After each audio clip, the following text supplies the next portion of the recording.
Jai Mata. Charanam Sharanam Ramambige. Charanam Sharanam Trayambage.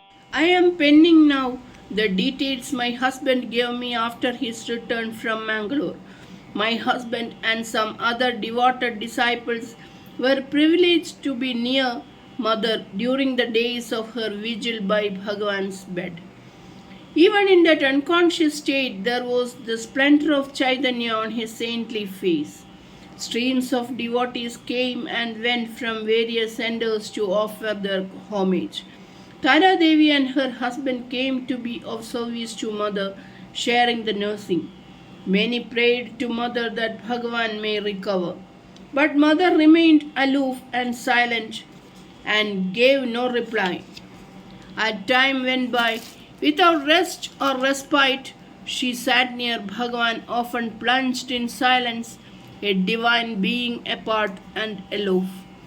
Once Mother had declared, "Do you understand the truth that Mother has no need to leave his side or go out to spread my message? If I serve Bhagavan and worship his feet, my messages will spontaneously spread. It is out of measureless love for humanity that I come out of my home, travel to all places to see you, guide you, love you, and thus lighten your burdens. There are many in the outside world who are unable to come to Mother. So Mother has to go out to give them all the chance to see and be near Mother. How could human minds grasp the mystic workings of that eternal divine bond of Mother and Bhagavan? The last chapter of her sublime adoration was approaching. Every morning Mother had an early bath and performed arati at Bhagavan's feet. As the days passed, her worship increased in intensity. My husband and others staying at a hotel nearby used to wake up early and come to Mother's house to witness that holy worship. One morning, Mother came in with wet raiments for the morning arati.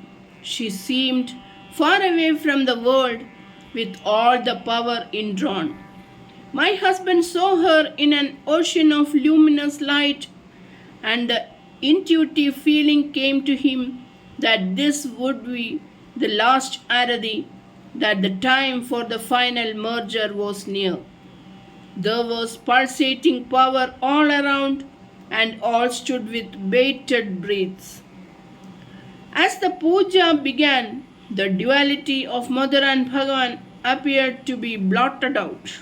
The arati concluded and Mother offered kumkum and flowers at Bhagavan's feet.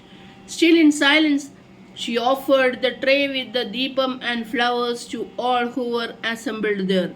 Coming near my husband, she took a flower and gave it, saying, "This is for Tankam. O Mother of infinite compassion, even in that supernal moment, you remembered this humble child."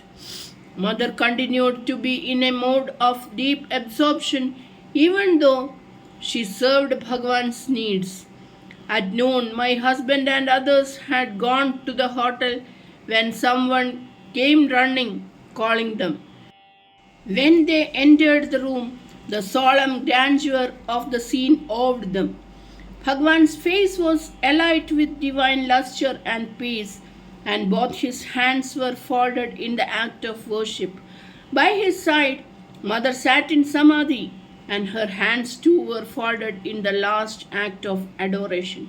Later, they learned that at the time of Mahasamadhi, Bhagavan opened his eyes, gazed at Mother, lifted his hands in obeisance, and merged in Mother.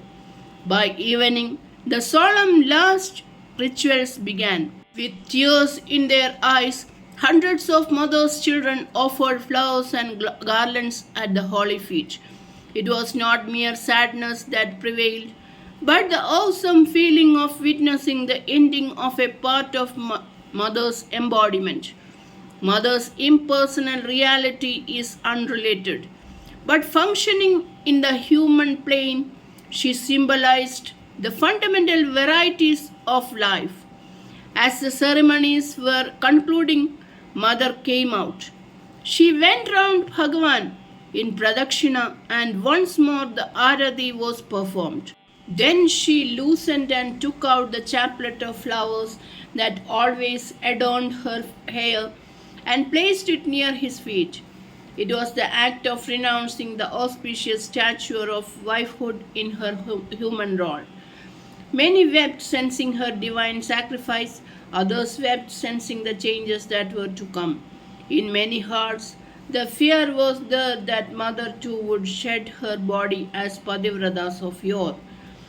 But long before, Mother had assured us both that this Grihastha life too was only a part of her Avirbhava and that she would continue her work till the appointed time. With this knowledge, my husband was able to reassure many. All around rose up the mighty vibrations of God's name, and the one who was the background of Mother's Grihastha life withdrew from the worldly arena. The waves subsided in the ocean of Sachidananda. The next morning, my husband learned from the saddened family members that Mother had removed her black bangles, diamond nose ring, and the Mangal Sutra round her neck, as became the custom of widowhood practiced there. Already, Mother had taken to wearing only white saris during the last few years.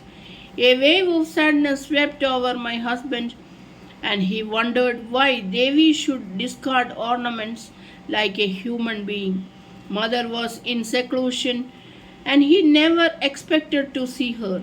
But later in the evening, he was called to Mother's room. He went in and prostrated before her, tears blinding him, and sad at heart to see Mother without any ornamentation.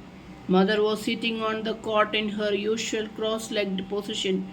Looking up reluctantly, he was astounded by the vision of Mother, ever radiant as before, the red tilak shining on the snow-white brow, the diamond nose screw scintillating as before, with flowers in her hair, as also the Mangal Sutra and bangles. Unable to believe his eyes, an upsurge of bliss engulfed him, and he closed his eyes, unable to bear the blinding light that surrounded her. Seconds later, he opened his eyes, and it was to see the Mother divested of all ornaments. Mother had granted him many divine revelations, and maybe this too had its purpose, for she spoke thus: "Does the cloud of Maya still veil your perception? Know you not that Mother is ever Sarva Mangalya Swarupini? You have been granted so many visions out of my divine bounty. Yet you plunged into gloom, forgetting the supreme truth. Avatara Leela is agamya, apara, beyond the frontiers of human intellect. Know that nothing can limit or bind Mother. Mother's life in every phase is dharma acharana. Without acharana, preaching is but mere words. An avatar appearing in the world is God's sacrifice. At times, that life and purpose may remain shrouded from the eyes of man, and it may be in the far future alone that the world will realize who had come and gone. Though this widowhood touches not Mother, yet in the human plane, Mother observes the course of life strictly. Then alone will others follow the path of dharma. Dharma forms a chain with various facets for the needs of all. Bhagavan fulfilled his dharma as a peerless devotee. He had realized the purpose of his life on earth and his pivotal role in Mother's life and mission. When he became aged and feeble and unable to accompany Mother to various centers, he often told me, "Your mission is far reaching and there is much more you have to accomplish." I am now an obstacle, as you will never leave me. I know who you are. If my destined work in your our power is over, merge me in your infinitude and go forward to fulfill the divine work ahead. I remained aloof from such prayers, but his inner prayer continued. Know that his was not an ordinary prayer, but one coming from his divine heart. Such prayers can accomplish anything. Many a time his prayers for mother's children have been answered. Now the predestined time has come for his withdrawal. When we come to the world, we are not in any way bound. Many things will remain a mystery. It is enough to remember that he is one with me. Mother lapsed into silence.